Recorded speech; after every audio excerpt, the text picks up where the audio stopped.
ఈ దండకంలో ఉన్న విశేషం ఏమిటి? శ్యామలాదేవి అనేటువంటిది దశమహావిద్యల్లో ఒక విద్య. దశమహావిద్యలు చాలామందికి అవగాహన ఉండి ఉంటుంది. దేనికదే పరిపూర్ణ విద్య. దశమహావిద్యల్లో ఏ ఒక్క విద్యనైనా ఉపాసిస్తే చాలు, 10 విద్యలు చేయనక్కర్లేదు, 10 ఒక్క అమ్మవారివే.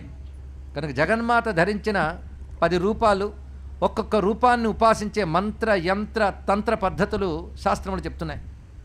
ఆ ఒక్కొక్క దేవతకి సంబంధించిన ఒక్కొక్క పూజా విధానమో లేదు ఉపాసనా విధానాన్ని విద్య అంటారు. ఆ విద్యలు ఇహాన్ని పరాన్ని కూడా ప్రసాదిస్తాయి కనుక మహావిద్యలని సిద్ధ విద్యలని పేరు. ఈ దశమహావిద్యల్లో ఎక్కువగా మన వైపు ప్రాచుర్యంలో ఉన్నది శ్రీ విద్య. ఇది కాకుండా మిగిలిన 9 మహావిద్యల పేర్లు కూడా ఒక్కసారి స్మరించుకుందాం. కాళి, తార, మూడవది శ్రీ విద్య అని త్రిపుర సుందరి, తర్వాత నుంచి చిన్నమస్త, బగళాముఖి, ధూమావతి, మాతంగి, షోడసి, భైరవి, కమలాత్మిక, భువనేశ్వరి.